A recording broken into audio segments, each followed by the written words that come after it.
MS ధోనిని మాత్రం చాలా miss అయ్యాను బాస్. ఈ మ్యాచ్లో నాకు చాలా బాధగా అనిపించింది. ఒకటి తను ఆడకపోవటం అనేది, ఇంకోటి ఏంటంటే 187 కొట్టినా కూడా డిఫెండ్ చేసుకోలేకపోయారు Chennai super kings against Lucknow. Dhoni ఉన్నప్పుడు చిన్న చిన్న టార్గెట్స్ని కూడా ఎంత బ్యూటిఫుల్గా డిఫెండ్ చేసేవారు. ఆ ప్లానింగ్, ఆ టాక్టిక్స్, ఆ బౌలింగ్ చేంజెస్, బ్యాట్స్మెన్కి తగ్గట్టు ఫీల్డర్స్ని పెట్టడం, ఆర్డినరీ బౌలర్స్ని కూడా ఎక్స్ట్రాడినరీ బౌలర్స్ లా కనపడేటట్టు చేసేవాడు. That is Mahi's magic. ఆ మ్యాజిక్ని అయితే చెన్నై సూపర్ కింగ్స్ చాలా మిస్ అవుతుంది.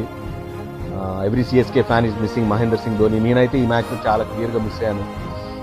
ప్రస్తుతానికి 12 పాయింట్స్తో ఉన్నారు చెన్నై సూపర్ కింగ్స్. మరి వాళ్ళు ప్లే ఆఫ్స్కి వెళ్ళాలంటే తర్వాత మ్యాచ్ ఎస్ఆర్ఎస్తో ఆడుతున్నారు, అండ్ దాని తర్వాత మ్యాచ్ జీటీతో ఆడుతున్నారు.